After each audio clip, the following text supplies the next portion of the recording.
Hello, everyone. Hopefully we'll have some more folks joining us soon. I don't know what that says about career services as a priority.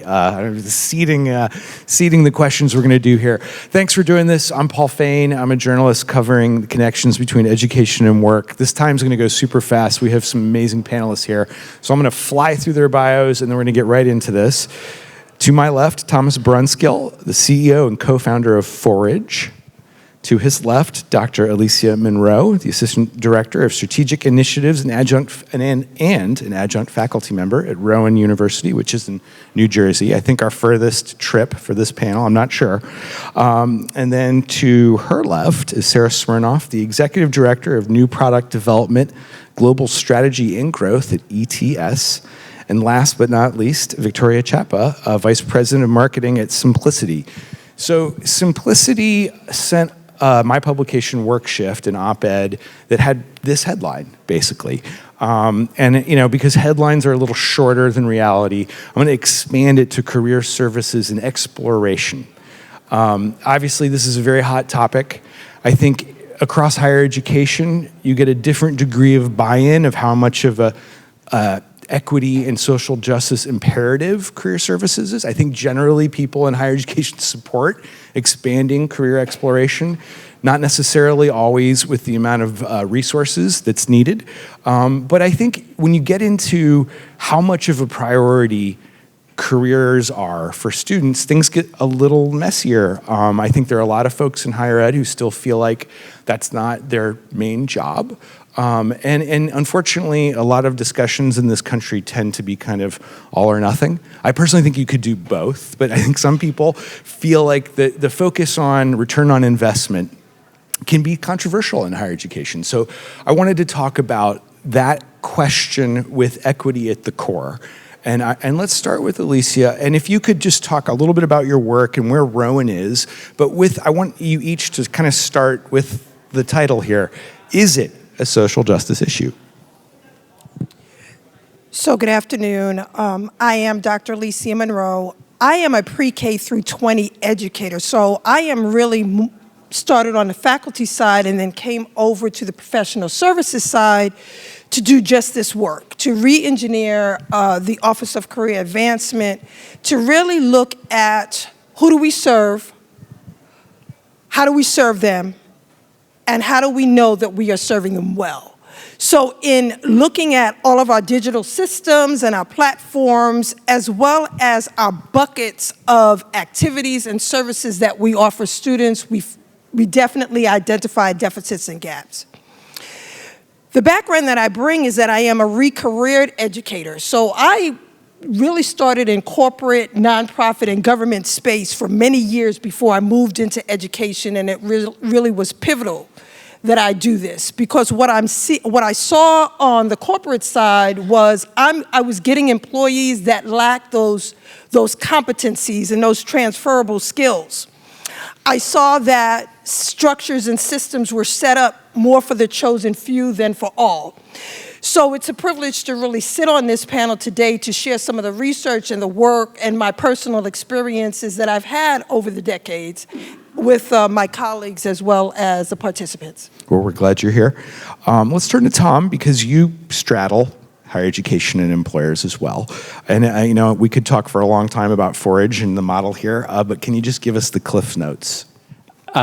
Yes, the Cliff Notes. I'll try to keep it short. But at Forage, what we do is we're focused on bridging the gap between the world of learning and the world of work. And the way that we do that is we work with typically large global employers to create free open access online training courses for college students to build career skills and confidence. So the idea behind these training courses, or job simulations as we call them, is to give students the ability to road test different careers, specific roles in specific companies while they're trying to figure out how to build the skills, the confidence, the visibility to understand where they want to end up. So we work with companies like BCG, JP Morgan, Goldman Sachs, SAP, Lululemon, those types of brands. We've had almost 3 million students enroll in our programs in the last 2 years. But to the topic at hand, yes, career services is a social justice issue. Why is it a social justice issue? Who are the students that are typically using career services faculty? They're the ones that typically don't have the network connections. They are the ones that we need to invest in order to kind of truly level access in the recruitment playing field and create access to different parts of our labour market. So if career services doesn't exist or doesn't operate effectively, we are ultimately leaving behind the folks that are already starting from behind. So yeah, short answer is yes, it is a social justice issue. Thank you for that. Let's turn to Sarah. ETS has a lot going on, but if you could give us a little bit of your movement in this area, that'd be great. Yeah, so ETS, we've been working on assessment for 70 plus years, but where we're looking at right now is really to think about what does it mean for the learner to really get an understanding about where they are and to shift kind of the story from gaps, but to say, where am I now, where can I be, and how do I get there? And how do you empower our learners to really be able to have more access and be in control of where they're going and when they're moving. Excellent. And generally agree with the premise here. What, sorry? You generally agree with the premise. Oh, yes, I do agree with the premise. Yes. So I know that, I'm guessing Victoria does, since Symplicity wrote the piece, but if you could give us a sense of Symplicity and, and your work with the field. I know you work with a lot of folks in career services around the country. Yeah, thanks for having Symplicity on panel today.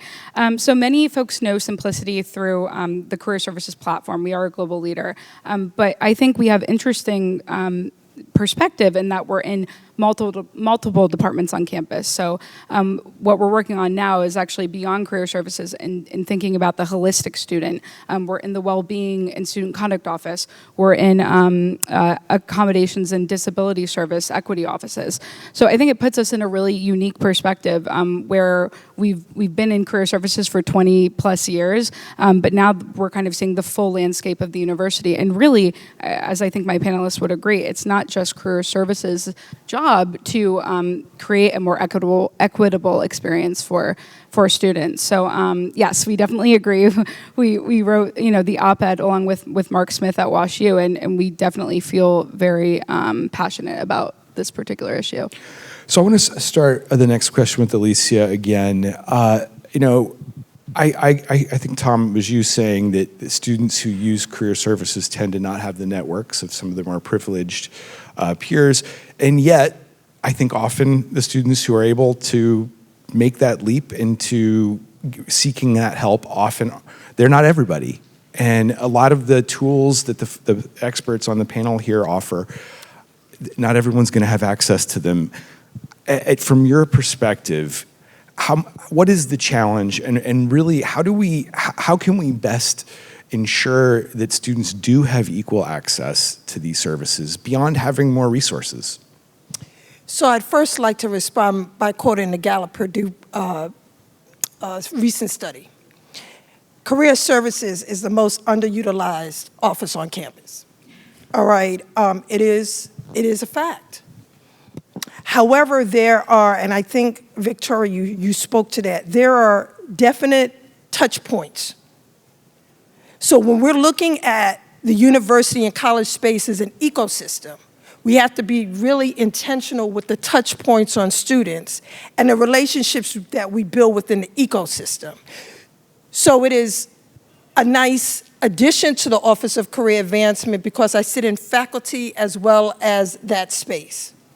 So you have certain ambassadors that kind of carry that message that, hey, we're here and this is what we do. Right. It's really important that those critical relationships happen in order to provide holistic services for the students that we serve. Sure.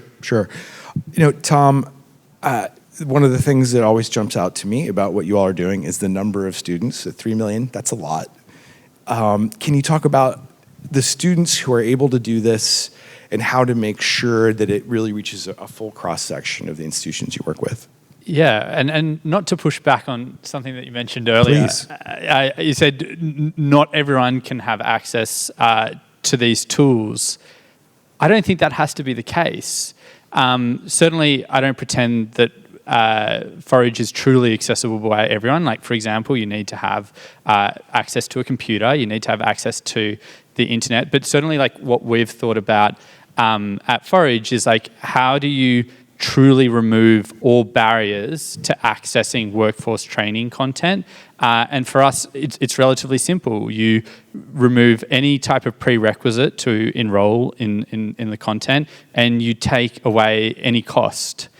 So that's why our programs will always be free and open access. And we don't exclusively work with four-year college students. Typically you are coming from a place of privilege if you can go to a four-year college. We work with we've got plenty of learners who are at community college, at boot camps, at a whole range of different education providers, or even career switchers. So what we've really focused on at Forage is how do you truly remove all barriers to access to this type of content. And yeah, I mean, it's a work in progress. And just very quickly, please go ahead. Yeah. So I would contend that the assumption that all have access is sitting in a position of privilege.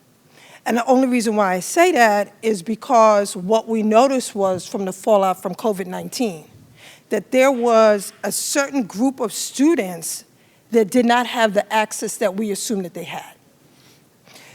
So it's really important that we be intrusive with our advising and coaching and know our students to know what their needs are.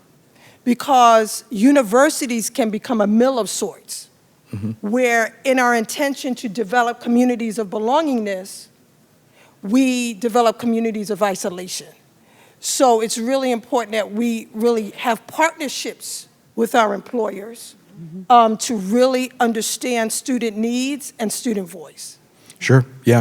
And I want to, Sarah, it looks like Well, you I want just want to say, I think another thing that I've heard from a lot of our users as we've kind of interviewed them and talked about this, it's that sometimes that access has to do with the fact that they don't have the confidence or they can't really see what's in front. So even removing barriers like cost and giving them all, it does not mean that they're going to be willing to jump into something and take it. They have to actually, there's some work that has to be done to help them see that they are worthy in a sense, or have the confidence to say, I can do that, or I do have those skills. I want to, Victoria, I'm going to come to you in a second, but Thomas, with your model, I'm not sure you said this, these are really short bites, 6 to 10 hours projects on average. And I was wondering, do you see that confidence building piece? I mean, as students can complete multiple of these, and they're exploring different types of careers, that seems like a big part of the draw. Yeah, so what we've focused on is how do you create a safe, online, inclusive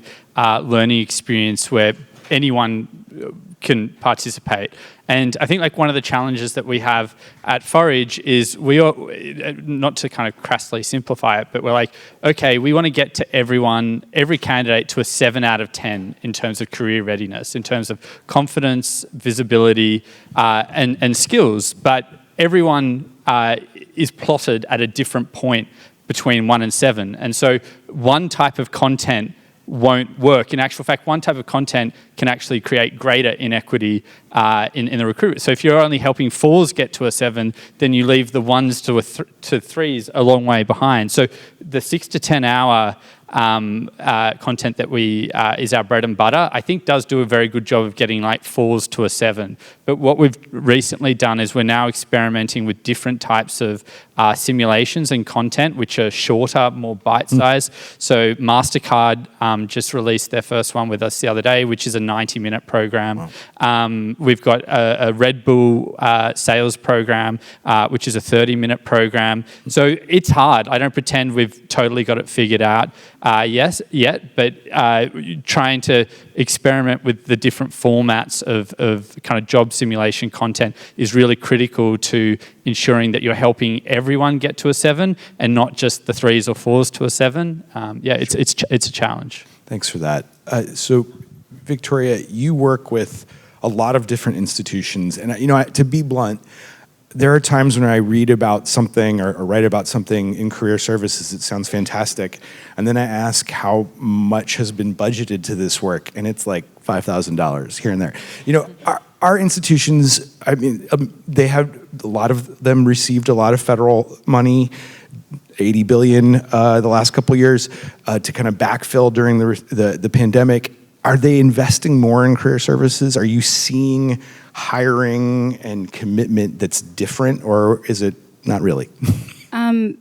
Absolutely, but certainly the general career services office is still definitely under-resourced, underfunded, 100%. You know, we at Symplicity have everyone in our network from, you know, big premier college brands to two-year community colleges. So we see a wide variety of this, and absolutely the vast majority are underfunded, under-resourced.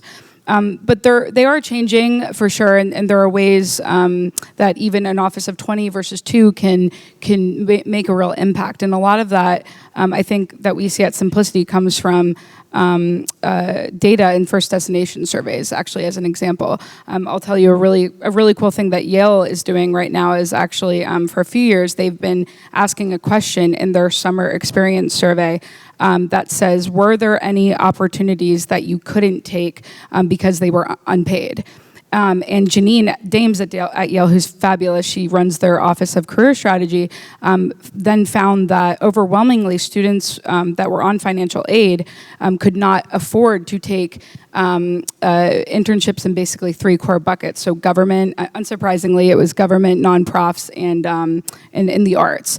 So that is an actionable piece of data that Yale then took and went to their donors. Obviously, it's Yale, a well-funded program, but in this instance, we're able to go to donors and say, this is a real problem. We have these students that are landing these internship opportunities and aren't able to take them. So then they were able to create a summer experiences award program that we're able to fund these students. So that's just one story I love that's really specific and a tangible piece to take away from data. You know, moderator's privilege, you mentioned Yale. I think about whether or not colleges can do both career exploration and high quality academics. I often think of the highly selective elites. You know they are. You know Stanford's going to do everything it can to offer career exploration. So why is that controversial for the rest of higher ed is a question I'll leave out there. But Sarah, what can assessment do here? Can you just give us a sense of what's possible? So assessment, like I said, it's like I said before, really assessment has the ability to be used very differently than it's been used in previous previous use cases. When we think about assessment and its ability to provide the test taker or the learner with the ability to understand where they are and to understand where they can work, and I think a big shift that we need to be able to do here is to think about Carol Dweck's mindset work, or to think about how do we not let that assessment say, here's where you are, now stop, right? Because I think we've seen that a lot, or we've seen it used in that way. And what we want to do with assessment and say, here's where you are now. Here's where you want to be. You're not there yet, but here's some things that you can do to get there. And by the way, here's some things you can do to understand that your passions, and here are the things that also you can bring to the table that not everybody can. So assessment can help people tell their story. Assessment can help people really start to understand what is special about them, and it also can give them vocabulary that will change the way they can signal their talents and the skill set that they do have. So I think we're just at the beginnings of really figuring out how to use this and to change how we think about assessment. Do you see, I know this is a big question, but employers ramping up their use in this space in the next few years in hiring? Yeah, I do, but I also think we need to, as a group, right, think about where not replicating things that we've done in the past, right? We don't want, employers to basically say, here's a test, if you pass it, you're in. If you don't pass it, you're out, right? You can see that going poorly. Right. So what we want to be able to do is to understand where folks are and how to best fit them into places and I think what we want to see is it being used to empower, not to hold people back. How do we use it to really think about opportunity? And that's where I think employers do need to come into this and start to say, not to help with that yet piece. Like, here's where you are. We can see that you have the interests and the commitment and ready to go here, and we can help you fill in with the technical skills. We can help you do that. And that needs to be the responsibility of the employers and other groups as we start to think about this. You know, I'm not typically accused of being Pollyannish, but being on panels over the years with employers blaming higher ed for moving too slow and faculty senate, so we've heard that like 10,000 times. I feel like there's more self-reflection among employers. I'm going to turn to you, Thomas. You know, JP Morgan, they have a pretty charismatic CEO who talks a lot about this, and I'm kind of sold that they lead with how bad their diversity numbers are and how big their needs are going to be in hiring and retention, and that this is like a bottom line thing as well as a societal good thing. But how common is that? I mean, I know they're one of your biggest, so. Yeah, I mean, I can't speak more highly of the way that Jamie Dimon has approached the early talent problem at JP Morgan, particularly when it comes to diversity, equity, and inclusion. They're doing some really cool things. But I think like what has always been lost is that somehow there's been this debate that universities inhibit social mobility, that we've seen social mobility, upward mobility in the US regress over the last 70 years statistically, and that universities are to blame for it. That's like the common line that is treaded out. But it's employers who are the custodians of economic prosperity. They're the ones that are, the gatekeepers to incredibly well-paying jobs. And so that's why it's our perspective at Forage that employers need to play a really proactive role in investing in the development of the future workforce. Like they're the ultimate beneficiaries of this, and they've got to step up and do that. And historically, they've left it to higher ed. I think employers are slowly getting there. It is becoming, more common. Like we're not like a silver bullet solution. We work with 110 employers here in the US, and then on the kind of assessment piece, I think that there is like a role for employers to do a better job in terms of how they assess candidates. But I think employers spend too much time thinking about D&I from an assessment perspective, like how do you filter for capability rather than how do you build capability in your talent pipeline. And what we want to see employers do more of is stop focusing so much on how you filter for capability and focus on how you build capability. That's really well said. Alicia, I often get worried that a lot of the exciting tools in this space will not work for lower income students largely. That privilege will replicate in terms of who can pursue tools, and the hiring managers aren't going to change how they hire as fast as we'd like. What sort of change are you seeing among employers, local or beyond, and how optimistic are you that this moment is a real pivot for employers and how they approach hiring? So I don't only want to focus on employers, right? I think from being an educator from pre-K through 20, as well as in the corporate space, we all need to own the process. It has to be a student experience. So there is a continuum of growth. And instead of doing a blame game, right, we all need to own our piece. Because that's how we stay siloed, right? So I noticed from, elementary passes it on to middle school. They point down, and then high school, and then they point down, and everyone's pointing down, but they're not looking inward. You talked about self-reflection. So I want us to look at that as a continuum of a student experience as we move them into the world of work. So that's what we're that's where the break-off is. So that's my concern about the future of work. So as all of these pieces evolve, right, and we give them systems, whether it's Symplicity, and we're looking at data to drive our decision-making, and then we have access, right, through Forage and the rest of our companies, right? What are those competencies that we're instilling in our students? How are we hearing them self-author for themselves? How are we meeting their needs? And how are we owning this process? I just don't see enough of that happening, and that's that critical consciousness that we need when we talk about career services as a social justice issue. Sure, well said. Anyone want to respond to that?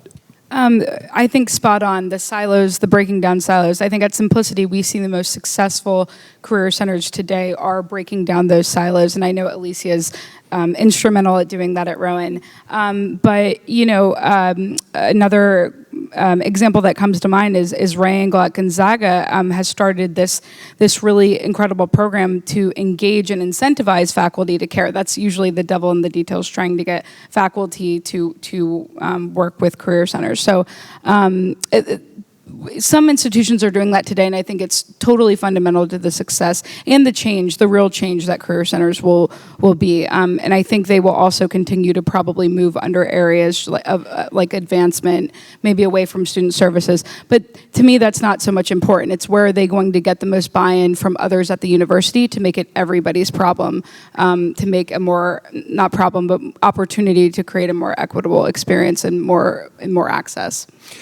Well said. You know, I think the last panel was about faculty. Tom, I know your model, I've got to think that faculty members see it, and some of them must be excited about what it can do for their students, and there's curricular aspects to what you do. But beyond Forage, I mean, do you see experiential learning providers making substantial headway with faculty in terms of owning this? Not as quickly as I would like. I think there's been a very obvious historical, it's kind of what you said earlier, Paul, historical tension between what the historic role of universities have been, which is for academic development and enlightenment, and that tension with kind of career-related outcomes. And what does frustrate me, and I'm sure it frustrates a lot of people, is like we treat it as like an either-or a lot of people within universities treat it as an either-or thing. But like, why can't both coexist? And you know, we see that tension play out all the time, where there are tons of great professors out there who see our content and love it and will integrate it into their curriculums. But we do see that there is so much enthusiasm to kind of experiment, to fail, to do bold things from career services, but they're always kind of hamstrung by faculty kind of vetoing. And so I think like the solution, you know, I want to see a more accelerated shift towards work-based learning, because you know, most students, if you look at any piece of data, they're buying the product of an employment outcome from a university, and kind of universities need to recognize that and deliver that. And I think a fundamental part of that success requires career services or to be set up to succeed from faculty. Absolutely. Sarah, anything you want to add there? I mean, you obviously work across a wide swath of higher ed. A movement that you're seeing in the faculty ranks to do more career exploration, whether it be through assessment or other tools? Yeah, I think where we need to head with this, and I think it is faced with some challenges, but it's really important that we start having the skills conversation with this in terms much earlier. And I think we're seeing this a lot with you in terms of how do you get a vision into what's possible? Because if you don't do that earlier rather than later, you're not going to have the opportunity to try something and fail at that or find out that isn't what I wanted to do. And I keep thinking about how a student might be told, right, by their aunt or their cousin, you know, you should go be an accountant, it's this, blah, blah, blah, blah. And so they put themselves on that track, and they don't, and if we don't start having the conversations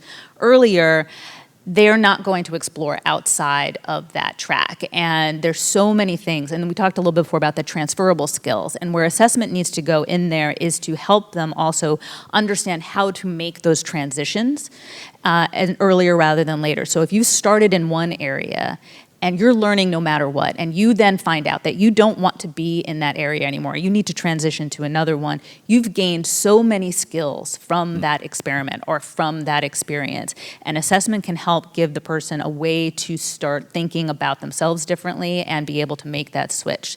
And I'm not sure, I don't think we're thinking about it quite in that way yet, but I think it's really important that we start having that conversation much more. Well, as you were talking, I try not to think about my experience because it's not worth much in any of these contexts, but that junior high career assessment and how depressing it was when it told me what my aptitudes were. But, we do have to start before college, and we need to start with all of this work, in higher ed early. And, Victoria, do you see, the pandemic showed us all of that. People need to have opportunity to think about who they are and what they want to be career-wise as early as possible. And I feel like it brought that home more than any other experience. Are colleges shifting how they do this earlier in the process at career services office or more broadly? Absolutely, and I think that'll be a trend that will continue, of course. Another example of a phenomenal influencer kind of in this space, Myrna Hoover at Florida State. Florida is actually making it mandatory to have, for federally funded universities, for students on aid to have at least one interaction with the Career Center. And so that's being talked about a lot in the space right now. And Myrna Hoover at Florida State's office has really honed in on that and grabbed it by its horns and made a really positive and data-driven program for freshmen when they're first on camp, literally like at their orientation. And so they're having these experiences with the Career Center immediately, like the first week that they're coming on, whether it's virtual or in person. And I think that'll be a trend to stay for sure. There are programs at Vanderbilt, another example, that does a full immersion program. So I think it'll range, whether that's a mandatory course or a full immersion program. Tom touched on work-based learning, something we see a lot as well, and that also gives students immediate access to the Career Center earlier than they would before. So yeah, I think that's here to stay, and it'll keep continuing. I just heard about that Florida bill. It's hard to keep up with the Florida legislature and its higher ed moves. Some of them hit the mark, some of them maybe not. But that's a different panel. Alicia, can you talk about low risk, high value experiences or opportunities that you see that look promising, whether on your campus or beyond? So I just finished with my research team presenting the data from a 3-year longitudinal study that we completed with our Rowan 101 classes. And each Rowan 101 class, there is a curriculum component dedicated to career readiness and their identity with careers. We changed the question, what do you want to be when you grow up? We unpack that. In developing our framework, we looked at student responses to questions around identity, questions around influencers, questions around environmental factors. When we're talking about social justice, right, and we're talking about equity and leveling the playing field, we have to look at all of these levers as students move through this process. And ultimately, as we developed our framework, which then moves into 2 levels of community, one, our internal Rowan community, okay, and the other, the larger ecosystem, which is the world of work. Students landed hard on the question, what is your purpose? Mm-hmm. So what is your purpose? What do you see your identity is? What is your purpose? And what is something that you want to give back? And I always have this question. They always say, Dr. Monroe, what happened to the old civics classes, right? Where we actually unpacked these pieces and how do you see yourself serving? right? How do you see yourself giving back? What is it a pay it forward? I think we need to have more of those kind of conversations. And what we found was that issues around EI, emotional intelligence, right? Issues around growth, issues around spiritual intelligence, all of those pieces came into student decision making, but we never measure that. We never ask those questions. We never see empathy as a trigger for decision making. So in looking at that and in looking at the framework, we're now developing what that experience, that college to career journey will be for the Rowan student, looking at that framework. Gotcha. You know, Tom, as Alicia was talking, I was thinking about, 3 million students and the data that you must be able to collect. Is any of what you heard from her comporting what you see with students and what they learn from this experience? What feels most valuable? Yeah, so I think where we find it challenging is developing human skills. Sometimes we call it soft skills. Yeah. That's hard in a virtual kind of online learning environment.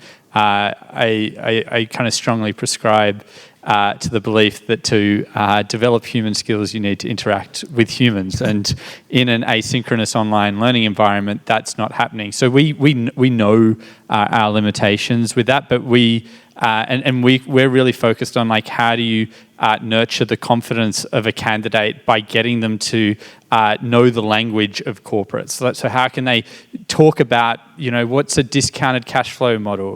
What's an investment banker versus a consumer banker? We really focus on developing the technical confidence, knowing that we have limitations on the human skills, which I think, career services, universities are uniquely well positioned to deliver. But certainly, we're getting to the point where we're building a really interesting database on students that are engaging in our programs, completing our programs, and most importantly, where are those students coming from and where are they ending up? And what is really promising is if you look at JP Morgan, for example, you spoke about them earlier with Jamie Dimon, is that they're now recruiting entry-level hires from boot camps.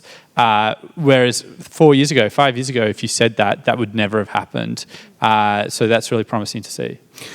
Thank you for that. So, Sarah, I'm going to let you talk here, but as you do, when you wrap, can you give us one last thought, one thing that you'd like the audience to take away, and we'll give everybody else a chance to do that. So I just want to make sure, we do know how to measure those skills, right? And I think we really need to think about how to use those measurements, because that's really, really key for how we change the conversation from the learners, the institutions, and the hiring companies and the employers, right? Because one of the things we need to make sure is that the skills, right, that the employers are looking for are lined up with how the learners can understand their strengths and their weaknesses and how that conversation needs to happen. So and we're not going to be able to do that without the measurement. So it's a really, really important key to moving this forward.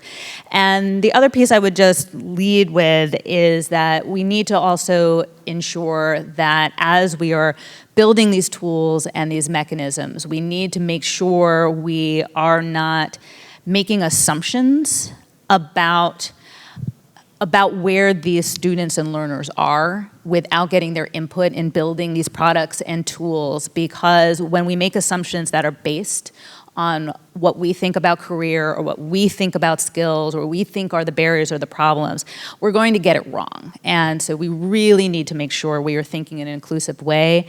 And the last piece I would also say, it is really everybody's problem, because when we start to think about the employers and where they're going, they are not going to be able to be competitive. They are not going to be able to innovate unless they diversify the talent pool as well. So it's really important that we start to get people who don't look the same and act the same and be all from one place, that we need to make sure we're seeing a really, really diverse group of folks. And so Yep, that's it. that's good. Victoria, I'm afraid we're down to 45 seconds. You get the no. last word. Oh, that's all right. I will be brief. I couldn't agree more with Sarah, and my piece was actually going to be about following the data as well, not making assumptions, and breaking down the silos on campus are probably my two biggest takeaways that I think universities will have to move towards in order to create this more equitable student experience. Well, that was brief enough. We're going to give Alicia the last word, please. One takeaway. I have 20 seconds. Seconds, figure it all out. Now 15. Okay. Now 15. I guess the takeaway is if we all own it. Absolutely. That's really important. It's really that simple. Let's own our piece and do it well, right? And understand that the student must stay in the center of the process. Well, that's a great last word, Tom. You and I will have to do it privately. Thank you to our excellent speakers. Thank you, and let's give them a hand of applause.